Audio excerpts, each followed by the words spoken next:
नमस्कार प्यारे बच्चों, मेरे YouTube चैनल सबल एजुकेशन में आप सभी का स्वागत है।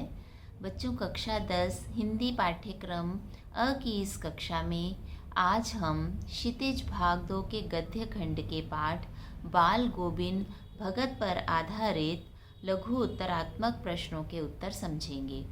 आपके फर्स्ट टर्म के एग्ज़ाम में इन पाठ में से MCQs आएंगे, जहाँ हर प्रश्न के 4 उत्तर दिए होंगे। आपको सही उत्तर को टिक करना होगा, चुनकर लिखना होगा। तो बच्चों, इस पाठ पर आधारित किस तरह के प्रश्न आपसे पूछे जा सकते हैं, वही आज मैं आपको MCQ समझाने जा रही हूँ। तो जैसे बाल गोविंद भगत मैंने पाठ आपको समझाया था और बताया था कि बाल गोविंद भगत एक मंझले कद के 60 साल की उम्र के गोरे चिट्टे व्यक्ति थे। कबीर धर्मपंथी थे, कबीर को अपना गुरु मानते थे, उनकी शिक्षाओं का पालन करते थे, किसी से लड़ाई झगड़ा नहीं करते थे, कभी किसी की कोई चीज़ नहीं लेते थे, रूढ़ियों और अंधविश्वासों का विरोध करते थे और कर्म करने में ही विश्वास रखते थे। वह किसान थे, खेती करते थे और जो भी फसल होती उसे पहले कबीर मठ पर ले जाकर दान करते, फिर उसमें से जो हिस्सा अपने लिए मिलता वो अपने घर लाकर हंसी खुशी उसी में जीवन व्यतीत करते थे। बहुत ही शांत स्वभाव के व्यक्ति थे। तो बच्चों, आज उसी पाठ पर आधारित MCQs मैं आपको समझाने जा रही हूँ।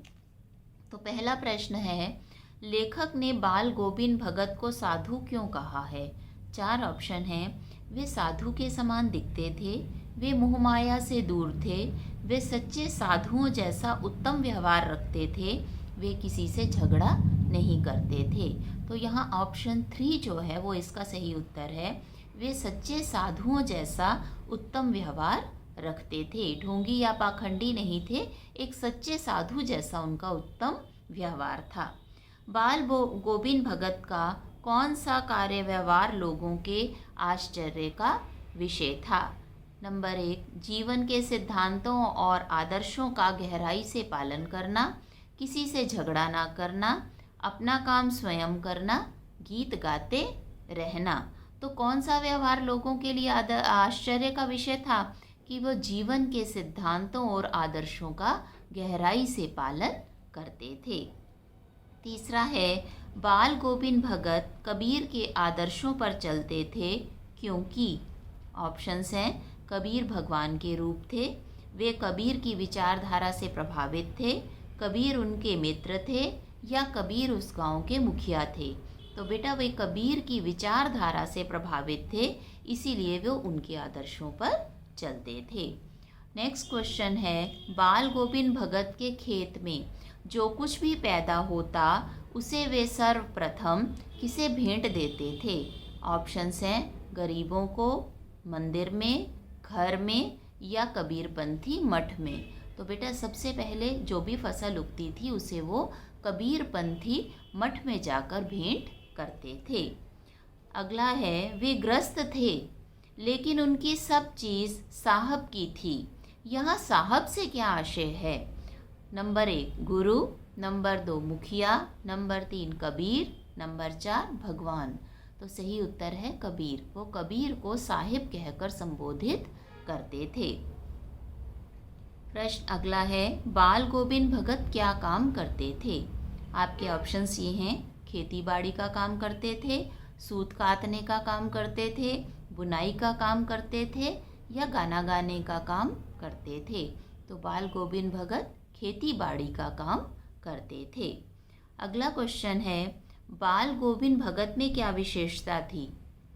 सच बोलने की, किसी की चीज़ ना लेने की, 2 टूक बात करने की, या उपरोक्त सभी?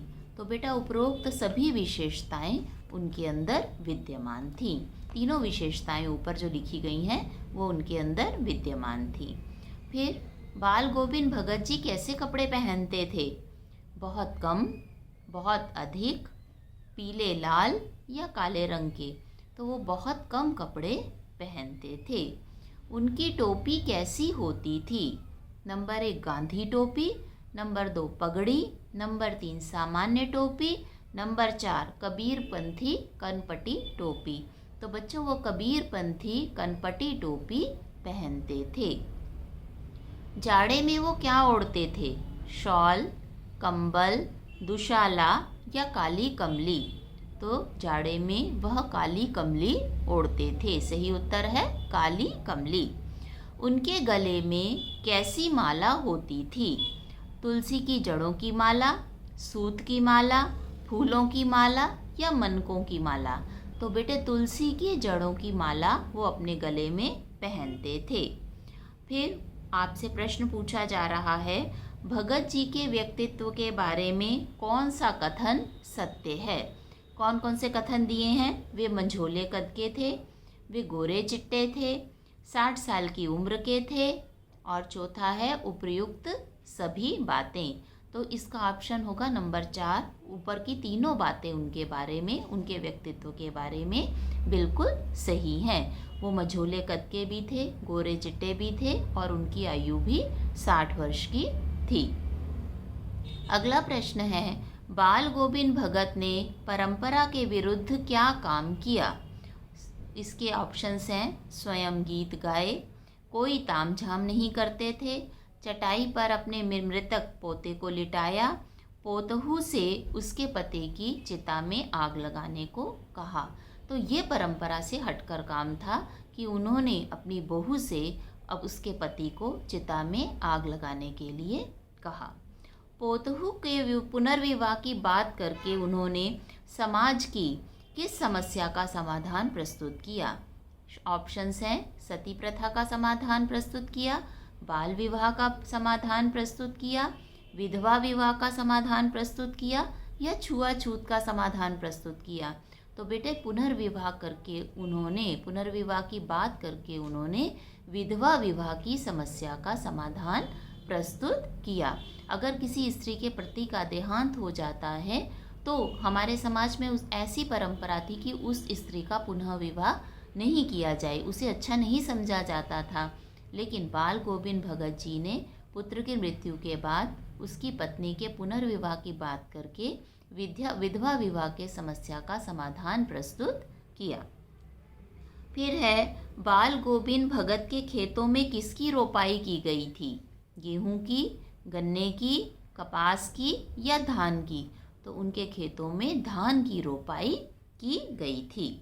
फिर उनकी प्रभातियां किस महीने में शुरू होती थीं?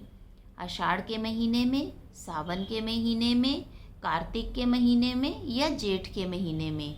तो उनकी प्रभातियां जो हैं वो कार्तिक के महीने में शुरू होती थीं और फागुन के महीने तक चलती थीं। भगत जी के साथ क्या दुर्घटना हुई? उनकी फसल जला दी गई, उनके पुत्र की मृत्यु हो गई, वे गीत गाना भूल गए थे या उनकी बहू घर छोड़कर चली गई थी? तो दुर्घटना ये हो गई थी कि उनके पुत्र की मृत्यु हो गई थी। तो इस तरह से बेटा पाठ पर आधारित एक एक नंबर के छोटे छोटे प्रश्न बीच बीच में आपसे पूछे जाएंगे, जिनका सही उत्तर चुनकर आपको लिखना होगा। आशा है पाठ पर आधारित जो प्रश्न मैंने आपको समझाने का प्रयास किया है वो आपको समझ आ गए होंगे। अगर फिर भी आपकी कोई शंका है तो आप कमेंट बॉक्स में अपना प्रश्न लिखकर मुझसे उसका उत्तर पूछ सकते हैं। अगर आपको वीडियो अच्छा लगा हो तो सबल एजुकेशन चैनल को सब्सक्राइब करें, शेयर करें, लाइक करें, जिससे अधिक से अधिक बच्चों तक इसका लाभ पहुंच सके। धन्यवाद।